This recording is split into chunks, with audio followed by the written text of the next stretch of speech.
그날은 햇살이 유난히 따뜻했다. 늦가을 바람이 부엌 창문 사이로 스며들었다. 된장 냄새가 집안을 천천히 돌았다. 새며느리 서연은 웃으며 국을 저었다. 나는 숟가락을 멈추고 아들의 얼굴을 보았다. 48이 되도록 혼자였던 아이가 드디어 웃었다. 처음 한 달은 평온했다. 아침이면 서연이 웃으며 인사를 했다. 점심이면 반찬을 나누어 이웃에 갖다 주었다. 저녁이면 준호와 작은 이야기를 나누었다. 그런데 사람 마음은 묘하다. 평온이 길어질수록 불안이 그림자처럼 따라온다. 이상한 기척은 밤마다 찾아왔다. 서연은 정해진 시각에 베란다로 나갔다. 작은 시계를 집어든 채 창밖을 바라보았다. 입술이 아주 작게 움직였다. 2, 4, 6. 나는 물 한 잔을 가지러 간 척 조용히 지나갔다. 서연은 어깨를 놀라듯 움찔했다. 다음 날 아침 나는 물었다. 어젯밤 통화는 누구였니? 서연은 시차가 있는 친구라고 답했다. 해외라서 밤에만 연락이 된다고 했다. 나는 알겠다며 고개를 끄덕였다. 그러나 가슴속 바늘은 그대로 박혀 있었다. 며칠 후 낮에 초인종이 울렸다. 상자를 든 낯선 남자가 서 있었다. 이름도 발신도 없는 포장인지라 의아했다. 열어보니 하얀 천 조각이 접힌 채 들어 있었다. 서연은 돌아오자마자 상자를 챙겨 안방으로 들어갔다. 나는 그저 부엌에 서서 싱크대 물방울만 바라보았다. 그날 저녁 식탁에서 서연이 말했다. 어머니, 내일 낮에 집에 계실까요? 나는 무심히 그렇다고 답했다. 그때 서연의 눈동자가 아주 잠깐 떨렸다. 오래 장사를 하며 사람 얼굴을 보아온 터였다. 밤이 깊어지자 서연은 또 베란다로 갔다. 이번에는 창밖 어둠 속에서 짧은 불빛이 깜빡였다. 담장 너머 어디선가였다. 서연은 곧장 창문을 닫았다.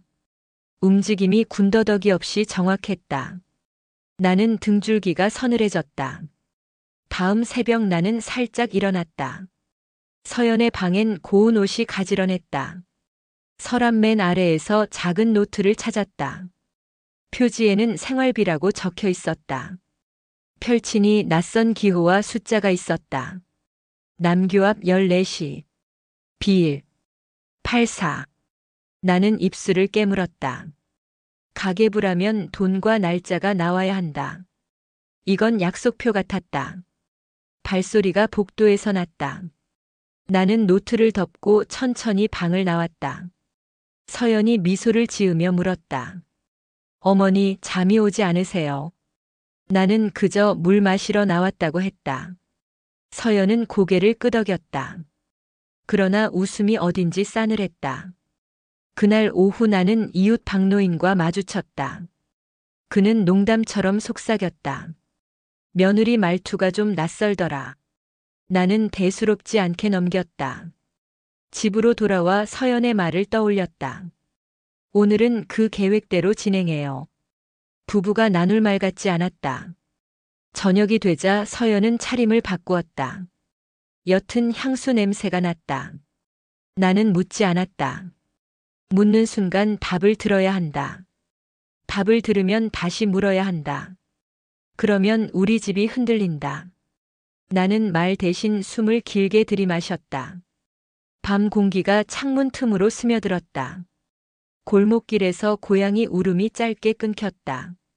그 뒤를 따라 바퀴 소리가 지나갔다. 나는 작은 소리 하나까지 세었다. 마음이 의심의 그릇이 되면 세상 소리가 모두 신호가 된다. 그 전에 비워야 한다. 나는 스스로를 다독였다. 하지만 다음 날로 미루기엔 조짐이 뚜렷했다. 서연은 아침 일찍 외출 준비를 했다. 평소보다 단정했고 발걸음이 분주했다. 가방은 가벼워 보였으나 손끝은 긴장으로 굳어 있었다. 나는 속으로 셈을 했다. 남교까지 걸음. 버스 간격. 정오의 그림자 길이. 서연이 나가자마자 나는 집을 한 번 더 훑었다. 베란다 화분 흙 위에 얇은 금속표가 반쯤 묻혀 있었다. 작은 레이블에 짧은 글자가 새겨져 있었다. 그 글자들은 우리가 쓰는 일상 표기가 아니었다.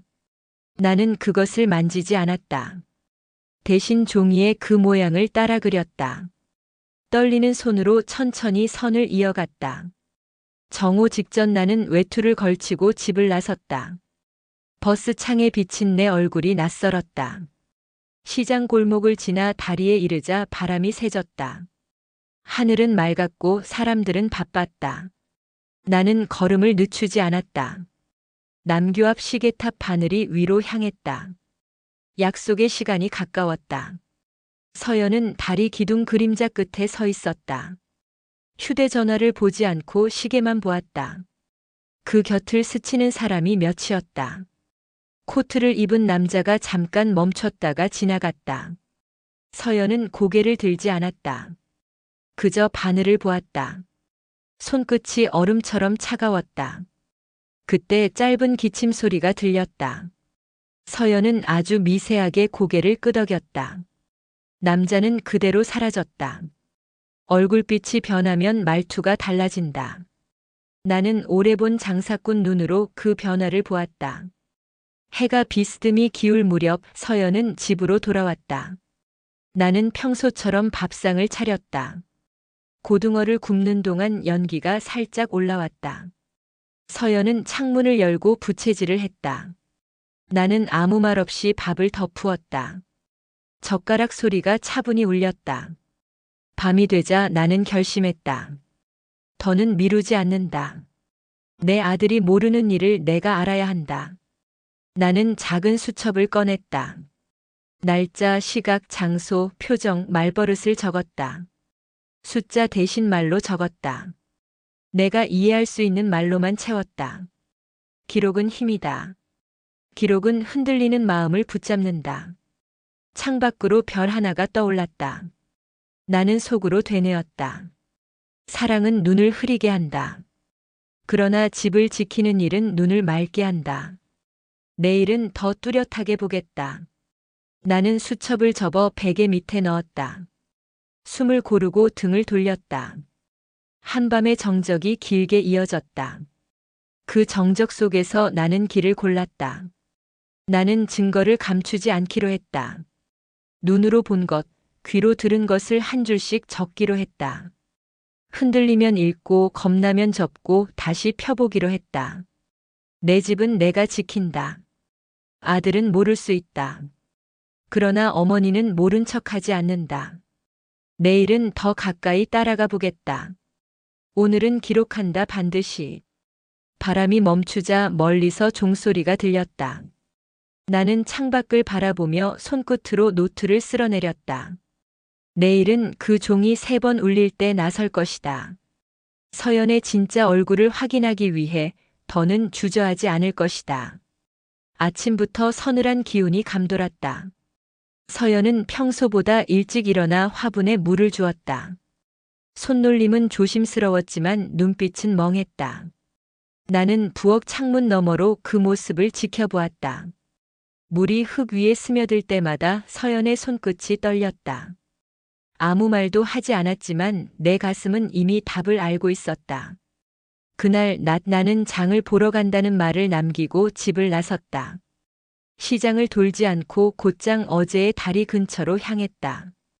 사람들 사이로 검은 코트를 입은 남자의 뒷모습이 스쳤다. 그는 바닥을 한번 툭 치듯 걸었다. 서연이 하던 버릇과 비슷했다. 나는 발을 멈췄다가 그를 멀리서 따라갔다. 남자는 오래된 간판이 걸린 다방으로 들어갔다. 나는 맞은편 포장마차 의자에 앉았다. 커피 향이 섞인 바람이 스쳤다. 손이 떨렸지만 포기할 수 없었다. 내 아들의 삶이 걸린 일이었다. 잠시 후 서연이 다방 문을 밀고 들어갔다. 하늘색 스카프를 두르고 있었다. 둘은 창가 구석 자리에 마주 앉았다. 얼굴은 미소였지만 어깨는 긴장으로 굳어 있었다. 남자는 종이봉투를 내밀었다. 서연은 고개를 아주 작게 끄덕였다. 나는 두 손을 꽉 쥐었다. 이건 보통 만남이 아니었다. 둘이 다방을 나서자 나는 반대 골목으로 몸을 숨겼다. 서연은 짧게 손을 흔들고 혼자 걸었다. 남자는 다른 방향으로 사라졌다. 나는 수첩을 꺼내 적었다. 오늘 오후 3시 다리 밑 다방 남자와 봉투. 집에 돌아오자 준호가 퇴근해 있었다. 그는 내 얼굴을 살피더니 잠자코 물을 내왔다. 나는 컵을 받으며 웃는 신용을 했다. 부엌에서 물 흐르는 소리가 길게 이어졌다. 그 사이로 서연의 가벼운 흥얼거림이 들렸다. 박자를 세는 듯한 짧은 리듬이었다. 식사 자리는 조용했다. 젓가락 소리만 또각또각 났다. 서연이 말했다. 어머니, 내일 친척분이 오신다지요. 나는 그러하다고 답했다. 서연은 고개를 끄덕이며 덧붙였다. 저는 오전에 먼저 나갔다 오겠습니다. 볼 일이 있어요. 대답은 미리 준비된 문장처럼 매끈했다. 밤이 깊어지자 서연은 이불을 턱까지 끌어올렸다. 그리고 말했다. 어머니, 내일 아침에 우체국에 대신 가주실 수 있을까요? 친구가 보낸 서류가 있는데 제가 신분증을 맡기면 좀 번거로울 것 같아요. 나는 즉답을 피했다. 우체국, 서류, 신분증.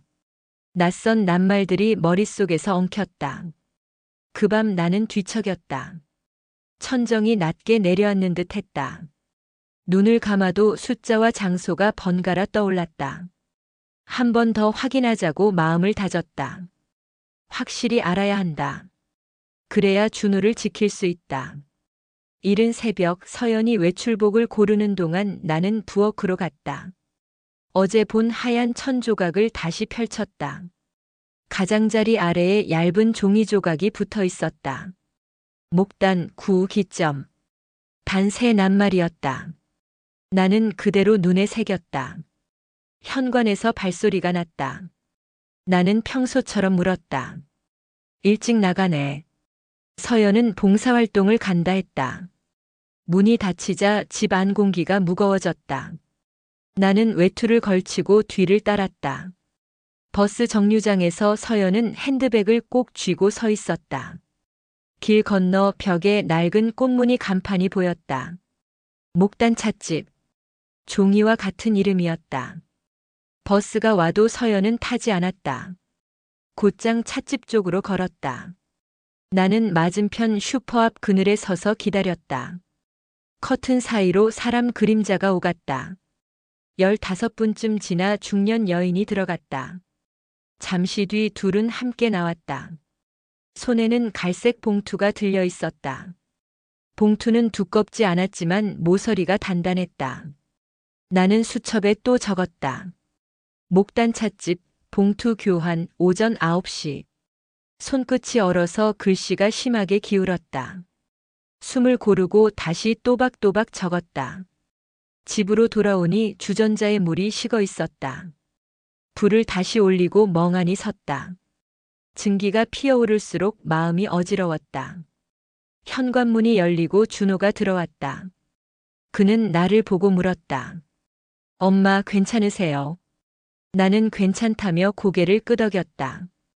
그는 잠시 머뭇거리다가 말했다. 요 며칠 서연이가 예전 같지 않아요. 집에 와도 눈을 잘 못 마주쳐요. 그 말에 심장이 내려앉았다. 나만이 아니었다. 변화는 이미 집안을 돌고 있었다. 나는 조심스레 물었다. 통장이나 서류를 함께 처리한 적 있니? 그는 없다고 했다. 이유를 묻기에 그저 궁금하다고만 답했다. 그의 눈빛이 흔들렸다. 모르는 것이 분명했다. 밤이 오자 나는 잠을 포기했다. 노트를 펼쳐 단서를 정리했다. 다리, 다방, 목단, 봉투, 여인, 시간. 낱말들이 줄을 서자 흐릿하던 그림이 윤곽을 드러냈다. 그때 창밖에서 희미한 불빛이 한번 깜빡였다. 곧 서연 방의 그림자가 살짝 움직였다. 커튼 자락이 들썩였다. 누군가와 약속을 주고받는 기색이었다. 심장이 쿵 하고 울렸다. 이제는 의심이 아니었다. 확신이었다. 이 여자는 우리 집의 손님이 아니라 목적을 가진 사람이었다. 나는 내일 그 증거를 잡을 것이다. 더는 미루지 않는다. 내 아이의 집을 지키기 위해 나는 직접 나설 것이다. 새벽 바람이 창문 틈을 스쳤다. 나는 외투 주머니를 뒤져 작은 연필을 넣었다. 수첩도 속주머니에 넣었다. 증거는 눈으로만 보면 흩어진다. 손으로 옮겨야 남는다. 나는 오래된 안경을 닦고 고무줄로 머리를 묶었다. 발소리를 줄이려 슬리퍼를 벗었다. 숨도 길게 고르고 또 고르며 마음을 낮췄다.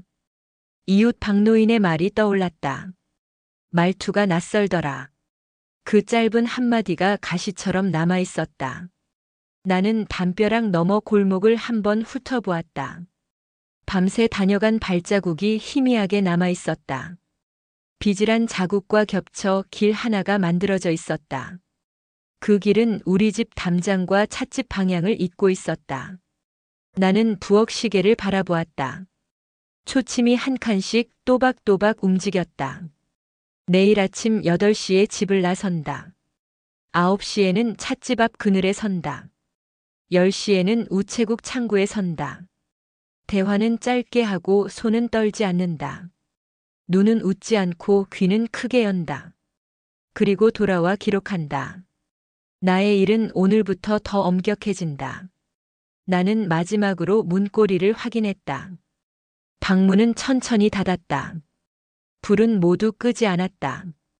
작은 불빛 하나만 남겼다. 어둠이 깊어도 길은 있다. 나는 그 길을 기억할 것이다. 내일은 망설이지 않는다. 잠을 접었다. 기록은 남는다. 아침 공기가 낮게 깔렸다. 부엌 시계는 8시를 가리켰다. 나는 외투를 걸치고 문을 나섰다. 골목 끝에는 옅은 안개가 깔렸다. 밤새 내린 비가 바닥에 고여 발걸음마다 물이 튀었다. 나는 숨을 고르고 곧장 목단 찻집으로 향했다. 찻집 문은 벌써 열려 있었다. 창가 자리에는 낯선 남자 둘이 앉아 있었다. 나는 맞은편 구멍가게 앞에 서서 신문을 펼친 척했다. 그때 서연이 문을 밀고 들어왔다. 검은 코트와 어두운 머플러가 얼굴빛을 더 창백하게 만들었다. 서연은 남자들에게 짧게 인사하더니 자리에 앉았다. 대화는 길지 않았다. 입술만 아주 작게 움직였다. 마치 익숙한 신호를 주고받는 모습이었다. 잠시 뒤 서연이 얇은 봉투를 꺼냈다. 남자 중 한 명이 그것을 가방 속으로 곧바로 밀어 넣었다. 나는 손끝이 얼어붙는 느낌을 삼켰다. 다시 숨을 고르고 자리를 지켰다. 얼마 지나지 않아 셋은 각자 다른 방향으로 흩어졌다. 나는 고개를 숙이고 서연의 뒤를 밟았다. 서연의 발걸음은 망설임이 없었다. 우체국으로 곧장 향했다. 창구 앞에 서더니 종이 한 장을 내밀었다. 직원은 신분을 확인하고 무언가를 스캔했다. 서연은 얼굴에 웃음을 얹고 고개를 숙였다. 다시 밖으로 나오자 바람이 코트를 흔들었다. 그녀는 휴대전화를 귀에 댔다. 전송 완료라는 말이 짧게 흘렀다. 그 한마디가 내 귓속을 오래 울렸다. 저녁 무렵 집 안 공기는 낮보다 더 무거웠다. 나는 일부러 밥상을 늦게 차렸다. 문이 열리고 서연이 들어왔다. 나는 아무렇지 않게 물었다. 오늘은 어디 다녀왔니? 서연은 봉사활동이라 답했다. 아이들 교재를 정리했다고 했다. 말은 부드러웠지만 숨결은 바빴다. 긴장을 숨길 수 없는 호흡이었다. 준호는 그대로 믿었다. 역시 착한 사람이라며 웃었다. 나는 웃는 신용만 했다. 식사가 끝나자 서연은 안방으로 들어갔다. 나는 거실 창가에서 커튼을 조금 걷고 섰다. 마당에 달빛이 번졌다. 문틈 너머로 낮은 속삭임이 새어나왔다. 지시받았습니다라는 말이 또렷이 들렸다. 이어서 북쪽 라인이라는 말이 붙었다. 나는 식은 땀을 닦았다. 그녀의 손에는 작은 기기가 쥐어져 있었다. 잡음 사이로 짧은 숫자들이 흘렀다. 나는 그 자리에서 물러나 소파에 앉았다. 심장이 쿵쿵 울렸다. 이제는 의심이 아니었다. 나는 오래된 나무 상자를 꺼냈다. 남편이 쓰던 필름 카메라가 들어 있었다. 시계처럼 묵직한 감촉이 손에 전해졌다. 내일부터는 눈으로만 보지 않기로 했다. 기록으로 남기기로 했다. 떨리는 손으로 카메라 끈을 매만졌다. 다음 날 아침 서연은 더 단정하게 차려입었다. 나는 아무렇지 않게 물었다. 오늘은 누구 만나니? 서연은 미소를 지으며 점심 약속이 있다고 했다. 몇 시에 돌아오느냐고 묻자 한두 시쯤이라 답했다. 말은 매끈했지만 눈빛은 잠깐 흔들렸다. 그녀가 나가자마자 나는 안방으로 들어갔다. 방은 정돈되어 있었다. 그러나 옷걸이 뒤쪽에서 낡은 수첩이 하나 나왔다. 첫 장에는 이상한 숫자와 짧은 말이 촘촘했다. 392407이라는 표기와 함께 알 수 없는 표식이 있었다. 금해라는 글자도 보였다. 생활 기록이 아닌 것은 분명했다. 나는 수첩을 덮고 제자리에 돌려놓았다. 손끝이 떨렸다. 정오가 가까워지자 나는 카메라를 들고 다시 찻집으로 갔다. 가로등 아래 그늘 자리에 섰다. 곧 서연이 나타났다. 이번에는 서류 가방을 든 다른 남자와 마주 섰다. 둘은 담장 아래에서 아주 짧게 말을 섞었다. 나는 멀리서 셔터를 눌렀다. 찰칵 소리가 내 귀까지 또렷했다. 서연이 고개를 천천히 돌렸다. 내 쪽을 스쳤지만 그냥 걸음을 옮겼다. 집으로 돌아오자 다리에 힘이 풀렸다.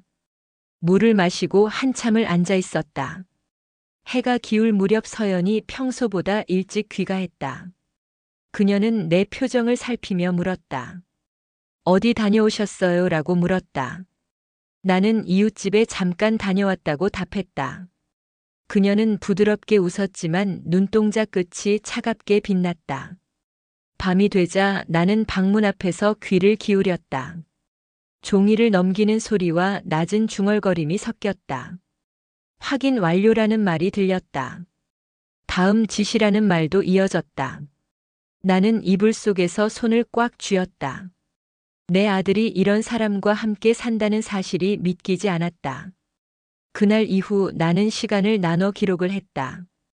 외출 시각, 만난 사람, 물건의 크기, 봉투의 두께, 걸음의 속도까지 적었다. 작은 노트는 금세 빽빽해졌다. 다음 날 우체국에 들러 직원에게 조심스레 물었다.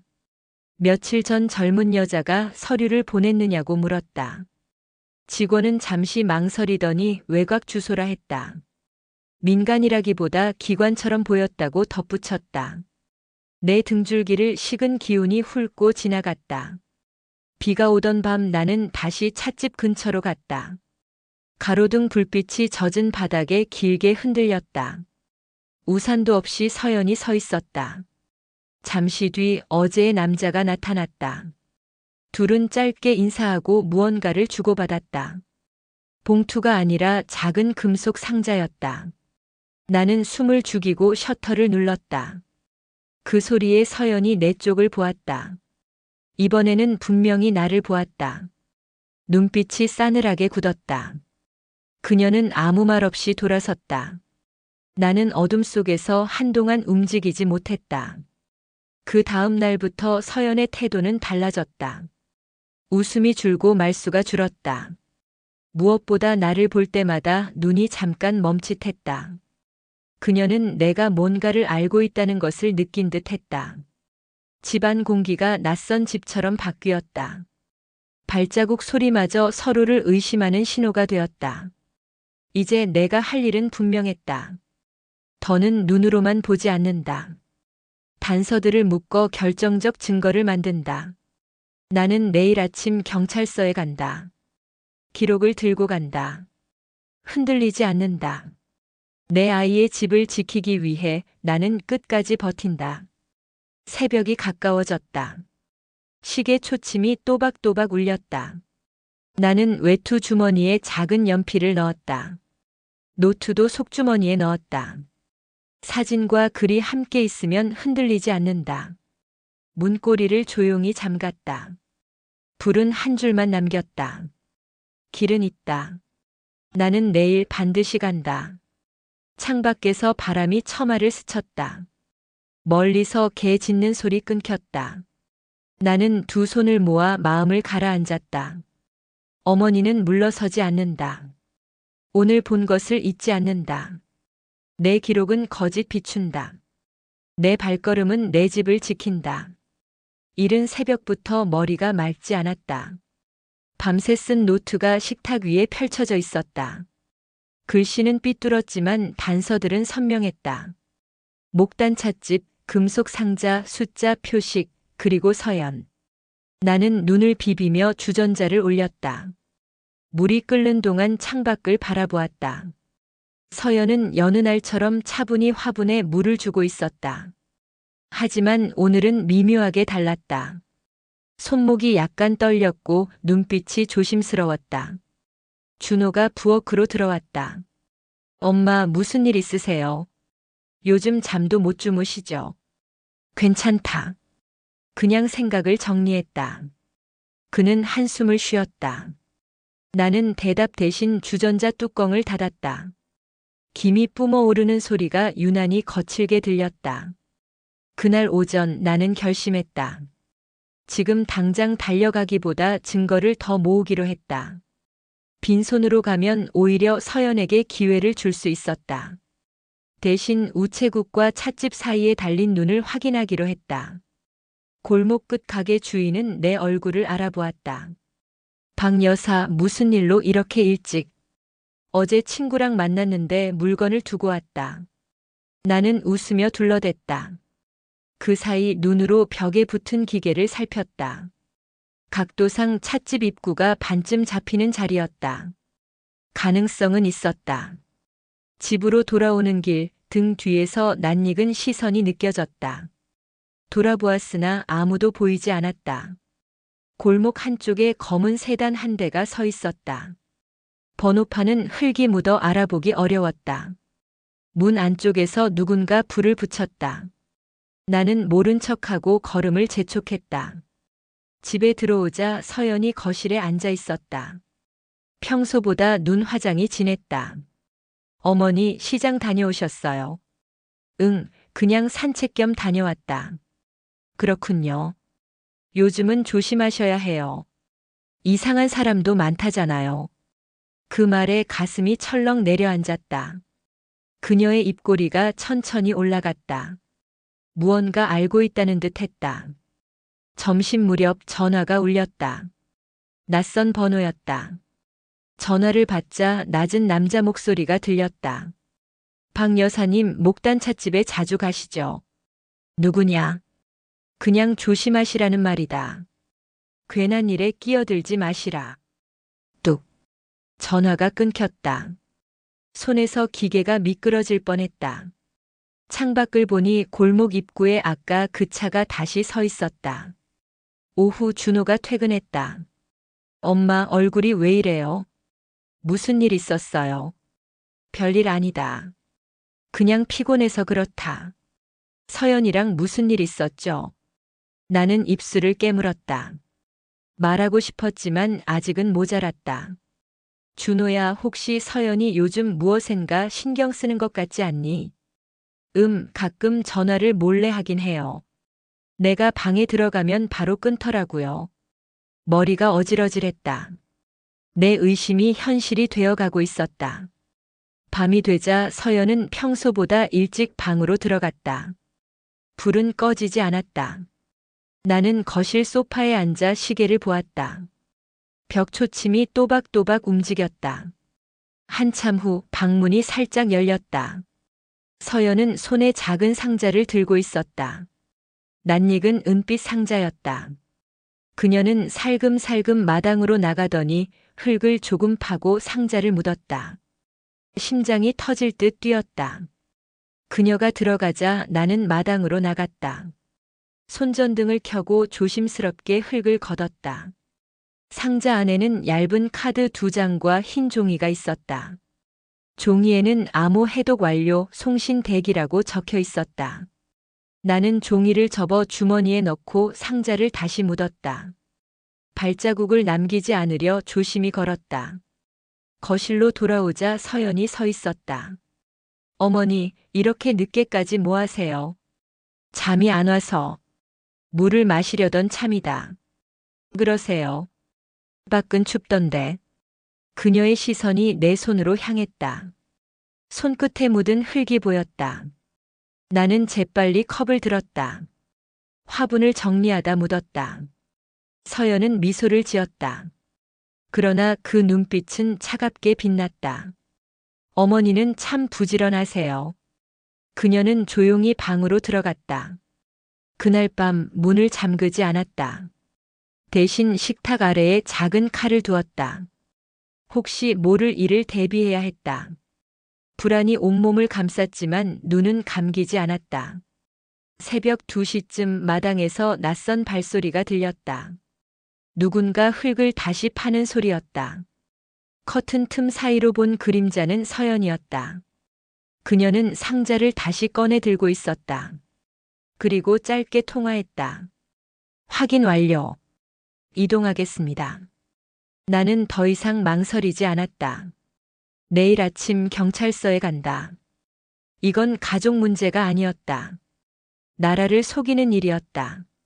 진실을 세상에 드러낼 시간이었다. 나는 노트를 정리하고 카메라를 닦았다. 주머니에 연필을 넣고 외투를 걸었다. 새벽 공기가 유리처럼 차가웠다. 손등에 소름이 돋았다. 나는 천천히 숨을 고르며 마음을 다잡았다. 내 집은 내가 지킨다. 내 아이는 내가 지킨다. 내일은 망설이지 않는다. 아침 빛이 어둠을 밀어내자 나는 골목을 다시 걸었다. 찻집 맞은편 구두 수선집 노인이 문을 열고 있었다. 나는 인사를 건넸다. 요즘도 밤에 사람이 드나드나요? 노인은 내 얼굴을 살피더니 고개를 끄덕였다. 가끔 검은 코트를 입은 이들이 서성인다고 했다. 말투가 딱딱하고 걸음이 일정하다고 했다. 나는 그 말을 노트에 옮겨 적었다. 작은 증언이라도 쌓이면 산이 된다. 집에 돌아와 장롱 위 상자를 꺼냈다. 그 안에는 남편의 낡은 공방대와 오래된 수첩이 있었다. 남편은 생전에 말했다. 의심이 들면 서둘러 소리치지 말고 먼저 발자국을 세어보라고 말했다. 발자국은 거짓말을 못한다고 말했다. 나는 그 말을 떠올리며 마당의 흙을 살폈다. 서연의 발길은 담 쪽으로, 담 밖의 발자국은 골목 끝으로 이어져 있었다. 둘은 마주보지 않았다. 늘 어긋나게 섞였다. 신호처럼 보였다. 점심을 먹고 난 뒤 나는 우체국 앞 벤치에 앉았다. 사람들의 손에 붙은 종이, 봉투, 상자들이 빠르게 오갔다. 그 속도가 오늘따라 더 신경 쓰였다. 서연의 그림자가 어딘가에서 겹쳐지는 듯 했다. 나는 손등에 힘을 주고 고개를 들었다. 이제 겁을 먹지 않기로 했다. 두려움은 눈을 흐리고 기록은 눈을 맑게 한다. 오늘도 적고 내일도 적는다. 끝까지 적는다. 해가 지자 창문 유리에 내 얼굴이 비쳤다. 주름 사이로 굳은 결심이 보였다. 나는 불을 하나만 남기고 모두 껐다. 내일 문을 열면 새 공기가 들어올 것이다. 오늘 본 것과 들은 것을 한 줄씩 다시 적었다. 마지막 줄에 적었다. 내일 드디어 끝을 낸다. 새벽 3시 바람이 거칠게 불었다. 나는 이불을 걷고 일어났다. 방 안 공기가 차가웠다. 식탁 위 노트와 카메라를 챙겼다. 오늘은 미루지 않기로 했다. 마음이 떨려도 가야 한다고 스스로를 다독였다. 골목은 고요했다. 가로등 불빛 아래 먼지가 떠다녔다. 서연 방창은 닫혀 있었지만 커튼 밑으로 은은한 빛이 새었다. 그녀는 아직 깨어 있었다. 나는 발소리를 죽이고 골목 끝으로 걸었다. 경찰서에 닿은 건 새벽 5시 무렵이었다. 현관 불만 켜져 있었다. 젊은 순경이 의자에 앉아 졸고 있었다. 실례하지만 말씀 좀 드려도 될까요? 순경이 놀라 눈을 비비고 일어섰다. 이 시간에요. 무슨 일입니까? 나는 노트를 꺼내 책상 위에 놓았다. 우리 집안에 이상한 일이 이어지고 있습니다. 나는 찻집, 봉투, 금속 상자, 새벽 통화, 마당의 흔적을 차례로 말했다. 순경은 메모를 하며 표정을 굳혔다. 직접 보이는 증거가 있습니까? 나는 카메라를 내밀었다. 여기에 있습니다. 곧 상사가 내려왔다. 머리가 희끗한 형사였다. 그는 사진을 한 장씩 넘기더니 짧게 말했다. 내용이 분명하군요. 여사는 오늘 평소처럼 움직이세요. 서두르지 말고 티내지 마세요. 우리가 살피겠습니다. 해가 막 떠오를 때 집에 도착했다. 마당 풀잎에 이슬이 맺혀 반짝였다. 서연은 벌써 일어나 있었다. 어머니, 오늘은 일찍 다녀오셨네요. 응, 동사무소에 들렀다. 그녀는 짧게 웃었다. 그 웃음이 낯설었다. 준호가 출근하고 집이 고요해졌다.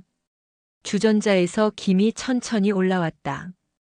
그때 전화가 울렸다. 모르는 번호였다. 박 여사님 말씀하신 건 확인 중입니다. 잠시만 기다려주세요. 형사의 낮은 목소리였다. 안도의 숨을 쉬는 순간 현관문이 벌컥 열렸다. 서연이 급히 들어왔다. 어머니, 혹시 전화 받으셨어요? 응. 동네 복지관에서 왔다더라. 그래요. 그녀의 눈매가 가늘어졌다. 식탁 위 전화기를 흘깃 보더니 미소를 얹었다.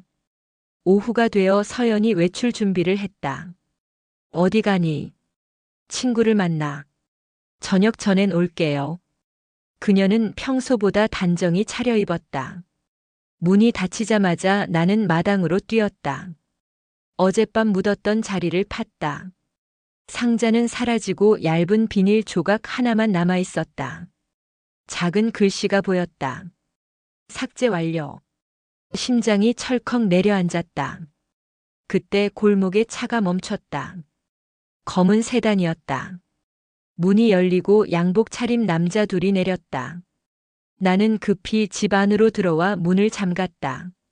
초인종이 울렸다. 택배입니다. 낮은 목소리였다. 그러나 택배차 소리는 들리지 않았다. 나는 대답하지 않았다. 두 번째 초인종이 울리고 노크가 이어졌다. 박 여사님, 잠깐만 나와주세요. 바로 그때 휴대폰이 울렸다. 여사님, 지금 어디십니까? 집입니다. 문 앞에 낯선 사람들이 있습니다. 절대 문 열지 마세요. 우리가 가고 있습니다. 나는 부엌 창으로 밖을 살폈다. 남자들이 대문 앞에서 짧게 대화를 나누더니 차로 돌아갔다. 한 명이 전화를 걸며 우리 집을 바라보았다. 몇 분 뒤 차가 떠났다. 15분쯤 지나 경찰차가 도착했다. 형사가 내렸다. 괜찮으세요? 나는 고개를 끄덕였다. 오늘 밤은 다른 곳에서 주무세요. 혹시 상자 앞물건의 모양을 더 기억하시나요? 얇은 카드 2장, 하얀 종이 1장. 그뿐입니다. 형사는 메모를 마치고 떠났다. 집안은 다시 고요해졌다. 불을 최소만 켰다. 바람이 커튼을 밀었다. 그때 문틈 아래로 작은 봉투가 미끄러져 들어왔다. 봉투엔 아무 글씨가 없었다. 조심스레 열어보니 사진 한 장이 들어있었다. 우리가 웃고 서 있는 가족 사진이었다. 뒤에는 짧은 글씨가 적혀 있었다. 모든 가족은 비밀을 가진다. 선택은 어머니의 몫이다. 손끝이 차가워졌다. 나는 사진을 식탁 위에 눌러두고 깊게 숨을 쉬었다. 흔들리면 진다. 오늘은 버틴다. 기록은 거짓을 밝히는 등불이다. 나는 노트를 펼쳐 시간을 적었다. 오전의 전화, 골목의 차, 문 앞의 목소리, 봉투의 글씨. 하나도 빠뜨리지 않았다. 글씨가 떨려 삐뚤어져도 멈추지 않았다. 밤이 깊자 창밖이 거울처럼 어두워졌다. 나는 불을 하나만 남기고 다 껐다. 거실 소파에 앉아 귀를 기울였다. 멀리서 차가 한 번 지나갔다. 고요가 다시 내려앉았다. 서연 방에서 아주 약한 속삭임이 흘렀다. 알겠다. 일정 변경. 새 장소. 짧은 말들이 이어졌다. 나는 이불을 껴안고 눈을 감았다. 내일은 따라가서 끝을 보리라 마음을 굳혔다. 새벽 무렵 문득 아득한 기억이 떠올랐다. 남편이 살아있을 때 내게 했던 말이었다. 의심이 들면 먼저 발자국을 세어라. 발자국은 거짓을 못 감춘다. 나는 자리에서 일어나 마당 흙을 살폈다. 밤사이 찍힌 발자국이 담장을 돌아 골목 쪽으로 이어져 있었다. 신발 굽이 똑같은 간격으로 찍혀 있었다. 서두르지 않는 걸음, 훈련된 걸음이었다. 하늘이 조금 밝아졌다. 나는 외투 주머니에 연필을 넣고 노트를 겹겹이 접어 가슴에 넣었다. 카메라 끈을 다시 조여 잡았다. 오늘은 흔들리지 않는다. 누가 눌러도 내 자리를 지킨다. 사랑은 속일 수 있어도 집의 숨은 속일 수 없다. 문고리를 천천히 돌렸다. 찬 공기가 얼굴을 스쳤다. 나는 한 발을 내디뎠다. 침묵이 길을 열어주었다. 그리고 나는 더 이상 뒤를 보지 않았다. 그때 전화가 다시 울렸다.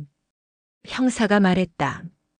오늘 오후 3시 공원 쪽 회전교차로에서 대상이 움직일 가능성이 큽니다. 여사님은 평소처럼 장을 보러 가듯 천천히 걸으세요. 절대 가까이 붙지 마세요. 우리는 따로 배치하겠습니다. 나는 알겠다고 짧게 대답했다. 손바닥이 땀에 젖었다. 달력에 3시를 크게 동그라미 쳤다. 이제 물러설 곳은 없었다. 내일의 평안을 위해 오늘을 견딘다. 끝까지 본다. 기록으로 막는다. 점심이 다가오자 배가 꼬였다. 나는 미음 한 그릇을 끓여 억지로 넘겼다. 손이 덜 떨렸다. 창밖을 보니 비구름이 몰려왔다. 빗줄기는 흔적을 지우고 흔적이 지워지면 마음도 흔들린다. 그래서 우산 대신 모자를 골랐다. 빗속에서 시야가 좁아지면 발자국이 더 잘 보인다. 나는 신발끈을 2번 묶었다. 다시 한 번 노트를 확인하고 문을 닫았다. 벽시계 초침이 3번 울렸다. 나는 나갔다. 느리게. 점심 무렵부터 하늘이 흐렸다. 빗방울이 서서히 떨어지기 시작했다. 나는 우산을 챙기지 않았다. 비가 내리면 사람들의 시선이 흐려지고 발소리가 묻힌다. 손에는 카메라와 노트를 꼭 쥐었다. 오늘은 끝을 본다. 공원 근처 회전교차로는 젖은 바람으로 가득했다. 나는 평소처럼 장을 보는 척 장바구니를 들고 천천히 걸었다.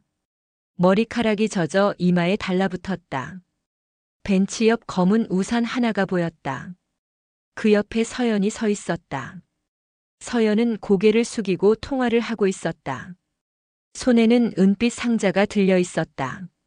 나는 나무 기둥 뒤로 몸을 숨겼다. 그때 이어폰 속 형사의 목소리가 낮게 흘렀다. 여사님, 시선은 앞에 두세요. 우리는 반대편에서 접근 중입니다. 심장이 귀까지 뛰었다. 서연은 주변을 한번 훑더니 얇은 봉투를 꺼냈다. 검은 코트를 입은 남자가 물 흐르듯 다가와 봉투를 받았다. 교환은 불과 몇 초였다. 나는 숨을 멈췄다. 빗방울이 팔목을 타고 흘렀다. 지금입니다. 형사의 음성이 들리는 순간 경찰차 2대가 원을 그리며 들어왔다. 사이렌이 짧게 울렸고 사람들이 웅성거렸다. 남자는 곧바로 제압되었다. 서연은 반대편으로 달렸다. 나는 본능적으로 소리쳤다. 서연아. 그녀는 빗속에서 잠깐 멈추었다. 내 얼굴을 똑바로 보았다. 두려움도 후회도 없는 눈빛이었다. 오직 결심만 남은 얼굴이었다. 어머니, 이제 너무 늦었어요. 그녀의 입이 그렇게 움직였다. 목소리는 빗소리에 묻혀 들리지 않았다. 형사 둘이 서연을 붙잡았다. 그녀가 움켜쥔 상자가 바닥에 떨어지며 열렸다. 얇은 카드와 종이들이 젖은 바닥에 흩어졌다. 글씨가 번졌다. 형사가 재빨리 봉투에 모아 담았다. 나는 그 자리에서 움직이지 못했다. 손끝에서 카메라가 미끄러져 떨어졌다. 서연은 경찰차에 태워졌다. 창문 너머로 나를 바라봤다. 입술이 아주 작게 떨렸다. 죄송해요. 그 한마디가 내 가슴 속에 오래 맴돌았다. 무릎이 풀려 벤치에 앉았다. 빗물은 계속 흘렀다. 집으로 돌아오는 길 하늘은 더 어두워졌다. 현관문을 여니 냉기가 밀려들었다. 거실은 그대로였지만 공기는 달랐다. 찻잔, 커튼, 화분은 제자리에 있었으나 집의 숨이 낮게 울었다. 나는 젖은 옷을 갈아입고 의자에 앉았다. 손이 떨렸다. 잠시 뒤 형사에게서 전화가 왔다. 여사님, 조사 결과가 나왔습니다. 대상은 북쪽 정보조직과 연결되어 있습니다. 암호 자료 전달 정황이 명백합니다. 나는 눈을 감았다. 숨이 막혔다. 그럼 내 아들은? 형사는 조심스레 말했다. 아드님은 관련이 없습니다. 아무것도 몰랐습니다. 나는 그제야 숨을 크게 내쉬었다. 고맙다고 말했다. 전화를 끊자 빗소리가 다시 귀를 채웠다. 나는 노트 마지막 장을 폈다. 오늘 진실은 드러났다. 그러나 마음은 공허하다. 글씨가 물방울에 번졌다. 펜을 내려놓고 눈을 감았다. 서연이 처음 우리 집 문을 열던 날이 떠올랐다. 그때의 웃음과 오늘의 눈빛이 겹쳤다. 밤이 되자 창문을 때리는 소리가 커졌다. 나는 부엌불을 하나만 켰다. 벽에 비친 그림자가 길게 늘어졌다. 그때 초인종이 울렸다. 놀라 문간으로 갔다. 형사가 서 있었다. 여사님, 서류 몇 가지의 서명이 필요합니다. 그리고 이걸 전해달라고 했습니다. 그는 작은 봉투를 내밀었다. 봉투 안에는 짧은 편지가 있었다. 저는 임무로 시작했지만 마지막은 진심이었습니다. 준호 씨를 사랑했습니다. 어머니를 존경했습니다. 죄송합니다. 부디 저를 미워하지 마세요. 글씨가 흔들려 있었다. 나는 봉투를 접어 창가에 올려두었다. 숨을 고르며 하늘을 보았다. 비 사이로 미약한 달빛이 보였다. 형사는 돌아가기 전 조용히 말했다. 여사님이 아니었다면 더 늦었을 겁니다. 오늘은 친척 댁에서 주무세요. 위험할 수 있습니다. 나는 고개를 끄덕였다. 그러나 집을 떠나지 않기로 했다. 두려움이 있어도 자리를 지키는 것이 내 몫이라고 생각했다. 새벽 무렵 빗줄기가 약해졌다. 나는 마당에 나가 흙을 손바닥으로 쓸어보았다. 물기가 사라지며 발자국이 또렷해졌다. 담장 쪽으로 향한 작은 발과 골목 쪽에서 들어온 굵은 발이 교차해 있었다. 그 사이에 우리 집 발자국이 겹쳐 있었다. 삶과 거짓이 한자리에 찍혀 있었다. 나는 다시 방으로 들어와 카메라를 닫고 노트를 덮었다. 마지막 줄을 천천히 적었다. 끝은 날카롭다. 그러나 날카로움 뒤에 새벽이 온다. 오늘 나는 집을 지켰다. 내일은 상처를 만질 것이다. 그리고 기록을 묻지 않고 남길 것이다. 떨리는 손을 내려놓았다. 시계가 정각을 알렸다. 나는 들숨을 길게 마시고 내쉬었다. 문고리를 한 번 더 확인했다. 부엌불을 끄고 작은 스탠드만 남겼다. 어둠이 방을 감싸자 빛은 더욱 또렷해졌다. 나는 속으로 말했다. 사랑은 속일 수 있다. 그러나 기억은 속지 않는다. 내 아이는 모를 수 있다. 그러나 어머니는 모른 척하지 않는다. 오늘도 버텼다. 내일도 버틴다. 그리고 끝까지 이 집을 지킨다. 아침이 밝자 빗자국이 희미해졌다. 나는 장바구니를 들고 시장으로 나갔다. 일부러 평소처럼 인사하고 평소처럼 값을 치렀다. 사람들은 밤사이 벌어진 일을 모른 채 배추를 고르고 생선을 고르며 하루를 열었다. 평범함이 이렇게 고마운 날이 또 있을까 싶었다. 귀가 길에 골목 입구에서 신문을 집어들었다. 천면 구석에 작은 기사가 실려 있었다. 외곽공원에서 불법 접선 적발. 이름도 얼굴도 없이 단 4줄짜리였다. 나는 신문을 접었다. 세상은 짧게 쓰지만 내 마음은 길게 남는다. 그래서 나는 오늘도 노트를 편다. 한 줄 한 줄 살아남은 사람의 기록으로 채운다. 그리고 언젠가 아들에게 이 페이지를 보여줄 것이다. 사랑해서 지킨 날이 있었다고, 거짓보다 크다고 조용히 알려줄 것이다. 저녁이 되어 등불을 켰다. 부엌창으로 붉은 하늘이 비쳤다. 나는 밥을 지으며 귀를 기울였다. 집이 다시 숨을 쉬는 소리가 들렸다. 숟가락과 그릇이 가볍게 부딪혔다. 어느새 손떨림이 조금 가라앉았다. 나는 마지막으로 현관을 닫고 빗장을 내렸다. 오늘은 문이 내 편이었다. 바람도 내 편이었다. 그리고 끝내 나는 내 편이 되었다. 시계는 다시 돌았다. 오늘 새벽 공기가 유난히 맑았다. 그러나 마음은 편치 않았다. 어제의 빗자국이 사라진 자리에 고요만 남았다. 나는 부엌 창을 열고 차를 끓였다. 김이 오르자 어젯밤의 장면이 다시 떠올랐다. 서연이 경찰차 창문 너머로 입모양을 만들던 모습이었다. 죄송하다는 2글자가 빗물에 흔들리듯 내 눈앞에서 번졌다. 준호는 출근 준비를 하다가 멈췄다. 손에 들고 있던 넥타이를 내려놓았다. 엄마, 뉴스 봤어요. 외곽공원에서 검거된 사건 말이에요. 그중 한 명이 서연이라고 하네요. 나는 조용히 고개를 끄덕였다. 그는 의자에 앉아 2 손으로 얼굴을 감쌌다. 왜 하필 우리였을까요? 왜 우리 집이었을까요? 그 목소리는 바닥으로 가라앉아 금이 간 그릇처럼 떨렸다. 나는 말 대신 물을 데워 미음을 끓였다. 숟가락으로 천천히 저으며 입을 열었다. 세상은 가끔 이유를 설명하지 않는다. 그러니 우리는 버티는 법부터 배워야 한다. 준호야, 내가 살아야 한다. 그는 미음을 한 숟갈 삼키고 고개를 끄덕였다. 오늘은 회사에 가지 않겠다며 휴가를 내고 거실에 앉았다. 낮이 되자 형사에게서 전화가 왔다. 조사는 마무리 단계라고 했다. 여사님께 전달할 메모가 하나 더 나왔다고 했다. 오후에 들르겠다는 말과 함께 전화는 끊겼다.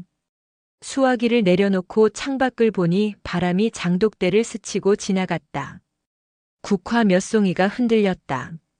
그 꽃들은 비에 젖어 색이 짙어졌고 향은 오히려 선명했다. 오후 3시 형사가 문을 두드렸다. 그는 작은 봉투와 얇은 파일을 내밀었다. 봉투 속에는 낡은 사진 한 장과 짤막한 글이 있었다. 사진 속 아이는 서연이었다. 초등학교 운동장처럼 보이는 곳에서 군복 차림의 남자와 함께 서 있었다. 글에는 이렇게 적혀 있었다. 아버지를 대신해 이 길을 걸었습니다. 그러나 어머니를 만나고 처음으로 그 길이 틀렸다는 걸 알았습니다. 나는 오래 사진을 바라보았다. 웃고 있는 아이의 입꼬리는 어딘가 어둡게 굳어 있었다. 형사는 조심스레 말을 이었다. 그 아이는 어릴 때부터 길이 정해졌을지도 모릅니다. 조직은 가족의 이름을 이용합니다. 여사님께서 감정에 무너지지 않으셔서 다행입니다. 나는 고개를 끄덕였지만 가슴 한쪽이 바삭하게 부서졌다. 사람이 잘못된 자리를 오래 지키면 마음이 돌처럼 굳는다는 말을 떠올렸다. 해가 기울 무렵 나는 마당에 나가 무릎을 꿇었다. 서연이 상자를 묻었던 자리 위에 손바닥을 올렸다. 흙은 아직도 약간 푸석했다. 나는 속삭였다. 그래도 널 미워하지 않을게. 다만 다시는 우리 집을 아프게 하지 마라. 바람이 낮게 지나가 흙먼지가 살짝 일었다. 마치 누군가 대답하는 듯 했다. 그때 대문 밖에서 인기척이 났다.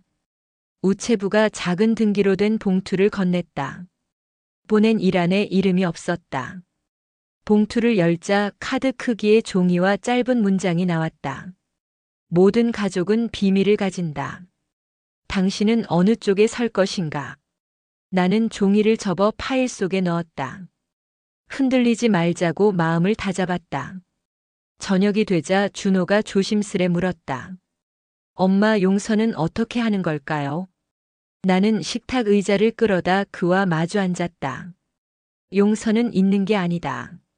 상처를 눈뜨고 바라보는 일이다. 그 다음 하루를 살아보는 일이다. 내가 넘어지면 내가 붙든다. 내가 흔들리면 내가 붙들어라. 우리는 둘이서 버틴다. 준호는 울음을 삼키며 고개를 끄덕였다. 밤 공기가 내려앉자 집안이 조용해졌다. 나는 노트를 펼치고 날짜를 적었다. 오늘 우리는 버티는 법을 다시 배웠다. 문장 끝에 점을 찍으며 손의 힘을 조금 풀었다. 그때 전화가 울렸다. 낯선 번호였다. 망설이다가 받았다. 수화기 너머로 낮은 숨소리가 들렸다. 곧 짧은 한마디가 흘렀다. 미안합니다. 끊어진 신호음이 방 안에 오래 맴돌았다. 번호는 표시되지 않았다. 나는 한동안 가만히 앉아 있었다. 시계 초침이 또박또박 귀를 쳤다. 불을 낮추고 커튼을 반쯤 닫았다. 잠이 쉽게 오지 않았다. 눈을 감으면 서연의 눈빛이 떠올랐고 눈을 뜨면 빈자리들이 더 크게 느껴졌다. 결국 나는 이불을 덮고 누워 숨을 길게 고르며 마음을 낮췄다. 새벽녘 꿈을 꾸었다. 비가 멎은 마당에 흰 새 한 마리가 내려앉았다. 새는 고개를 갸웃하더니 내 손등을 한번 톡 건드리고 날아올랐다. 나는 손을 뻗었지만 잡지 않았다. 잡지 않는 것이 배움이라면 놓아주는 것이 살아남는 길일지도 모른다. 눈을 뜨자 창문 틈으로 여명이 스며들고 있었다. 나는 천천히 일어나 부엌 불을 켰다. 물을 데우며 노트를 다시 펼쳤다. 마지막 줄에 이렇게 썼다. 사랑은 때로 길을 잃지만 길을 되찾는 사람은 살아남는다. 내 집은 오늘도 숨을 쉰다. 나는 오늘도 기록한다. 이 집이 다시 평온해질 때까지 끝까지 지켜본다. 아침이 밝자 골목은 다시 평소의 소음을 되찾았다. 그런데 사람들의 눈길이 낯설었다. 누군가는 안부를 물었고 누군가는 그냥 지나쳤다.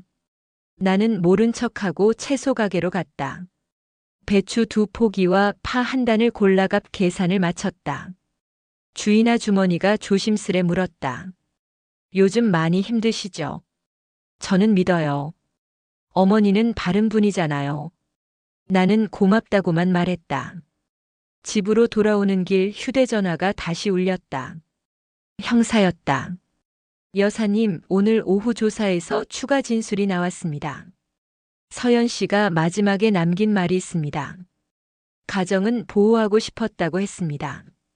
나는 잠시 멈춰 섰다. 길가 느티나무 잎사귀가 햇빛에 반짝였다. 바람이 이마에 땀을 식혔다. 현관 앞에 서자 문고리가 묵직했다. 나는 장바구니를 내려놓고 편지지를 꺼냈다. 준호에게 전할 말을 차분히 적었다. 내가 지켜야 할 것은 분노가 아니다. 너의 하루다. 밥을 먹고 일을 하고 밤에 잠을 자라. 울음이 오면 울어라. 그러나 내일 아침에는 다시 일어나라. 너의 발로 서라. 어머니가 곁에 있다. 편지를 접어 서랍에 넣었다. 손등의 떨림이 조금 가라앉았다. 나는 창문을 활짝 열고 깊게 숨을 들이마셨다. 먼 산이 또렷해 보였다. 평온은 찾아오지 않는다. 만들어야 한다. 그러니 오늘의 평온은 우리가 만든다. 나는 주전자에 물을 올리고 찻잔을 닦았다. 그릇이 부딪히는 소리가 맑게 울렸다. 이틀째 맑은 날이었다. 그날 이후 처음으로 햇빛이 집 안 깊숙이 들어왔다. 나는 거실 창문을 활짝 열었다. 쌓여있던 먼지 냄새가 천천히 빠져나갔다. 조용했다. 그러나 그 고요함 속에 어제의 울림이 남아있었다. 준호는 부엌에서 커피를 내렸다. 손길이 평소보다 느렸다. 나는 조용히 말했다. 오늘은 아버지 기일이다. 산에 다녀오자. 그는 고개를 끄덕였다. 눈밑이 퀭했지만 얼굴은 단단했다. 산길에 오르자 새가 울었다. 나무 사이로 빛이 쏟아져 길 위에 얼룩을 만들었다. 무덤 앞에 도착해 향을 피웠다. 연기가 곧게 올랐다. 준호는 무릎을 꿇고 절을 했다. 아버지, 이제는 다 알았어요. 우린 살아남았어요. 그의 목소리가 잦아들었다. 나는 눈을 감고 속삭였다.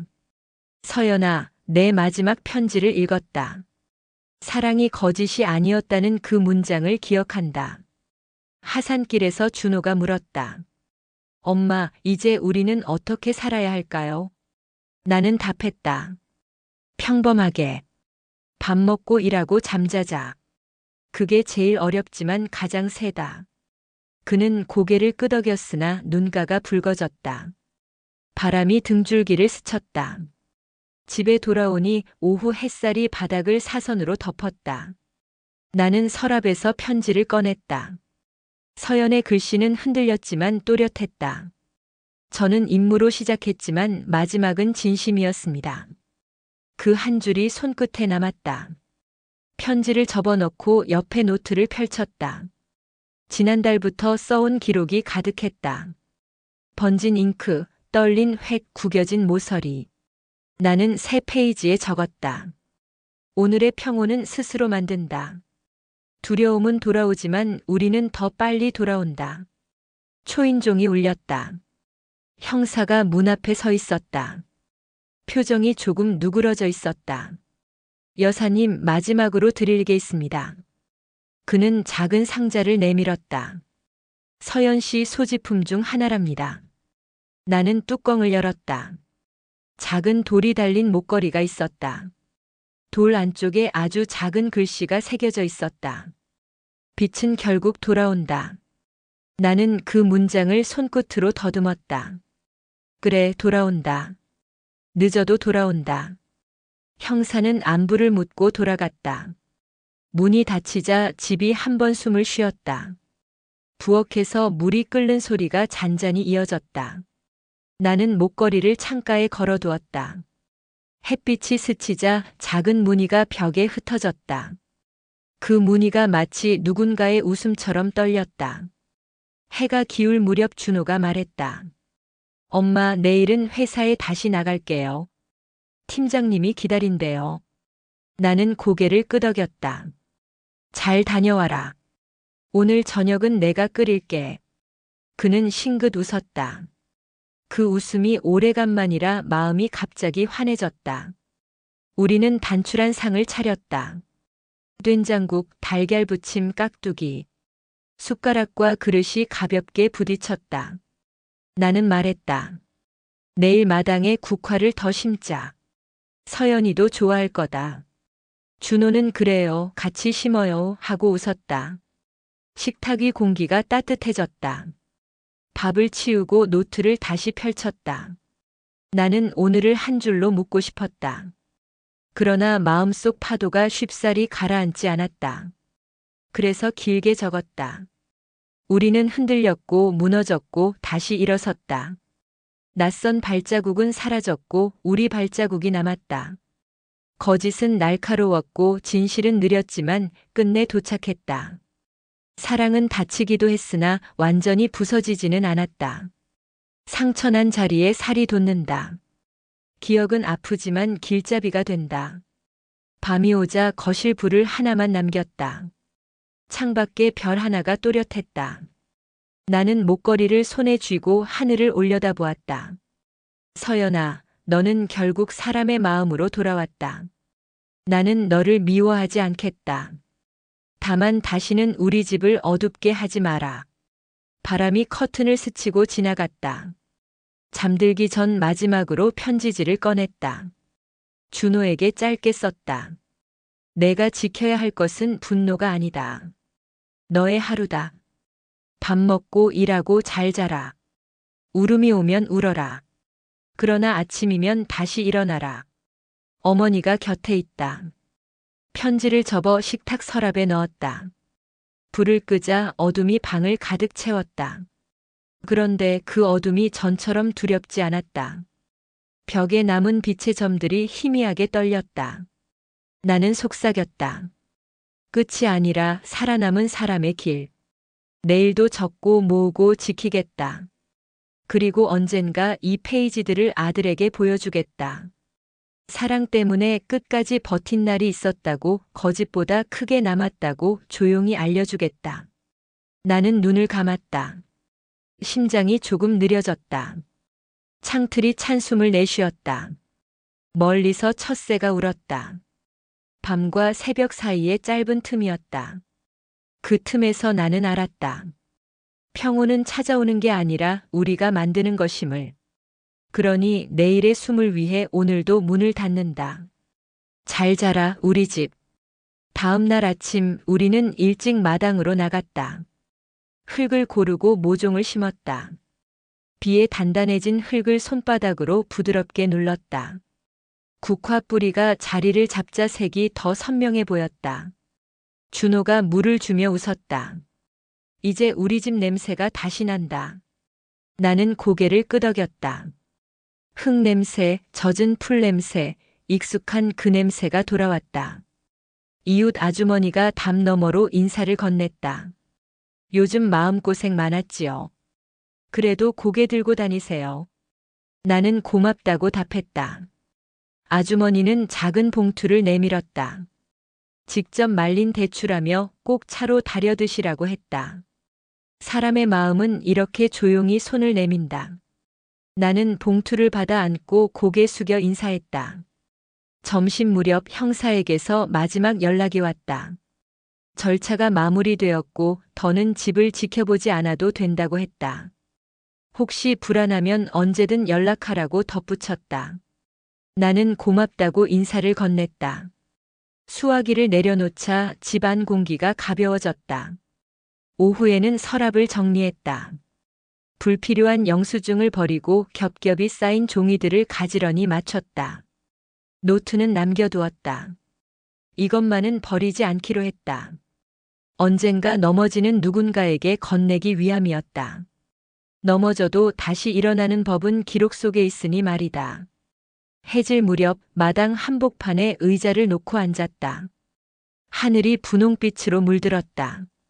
국화 꽃잎 끝에 햇살이 맺혔다. 나는 손을 모으고 눈을 감았다. 잘 가라, 서연아. 부디 너도 어딘가에서 빛을 찾거라. 마음속에서 조용히 말하고 다시 눈을 떴다. 바람이 불어 꽃이 크게 흔들렸다. 마치 대답처럼 보였다.